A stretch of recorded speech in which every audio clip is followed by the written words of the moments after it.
I locked the door and told him I was working late. But really, I was in the study sketching in a notebook. He knocked and I shoved everything under the couch, just work stuff, I said. And watched his smile, not reach his eyes. Third time that week, and he stopped knocking. I found him standing at the door hand, hovering like he needed permission to be in my own house. A sketch fell from my bag and he picked it up, us holding hands under a street lamp. "You've been drawing?" he asked, and the hope in his voice cut deeper than any accusation. I said it was nothing and watched his face close off like a door swinging shut. He handed it back and walked away, and I wanted to call after him, but I didn't. He came back later and jumped on the floor to pick up the fallen sketch, like it was something precious worth saving. I didn't know he sat alone in the dark living room after that, holding the sketch and tracing the lines with his thumb, wondering when he became someone worth lying to. That night I heard him on the phone. I don't know what's wrong with her. And then a pause, maybe she's moving on. He started coming home late, and I found a jewelry store receipt in his jacket gold band, and my heart just stopped. I didn't confront him. I buried myself in the notebook instead. When this 3 page is done, then he wanted to go, each drawing a love letter. I couldn't deliver out loud. We passed in the hallway like ships in fog, both hearing each other, but neither answering. Every night while I drew alone, he was leaning over jewelry store. Glass cases trying to guess which ring she would say yes to. "Do you even want this anymore?"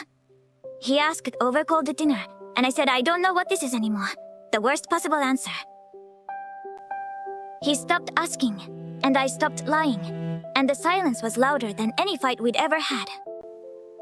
On his side of the bed that night, he lay awake staring at the ceiling, replaying every moment, not angry, just tired of being someone she couldn't trust. I finished the last page at 3 a.m., 14 pages of our whole life drawn by hand, and I cried because I didn't know if he'd ever want to see them. I texted him, "At midnight tomorrow, the cafe hour table," and he replied in 3 seconds, just okay, one word. I couldn't read it. What I did not see was him outside the cafe, gripping the door handle, and breathing like he was about to lose everything. I got there first with the notebook in my lap like a confession, and he walked in looking like someone about to lose everything.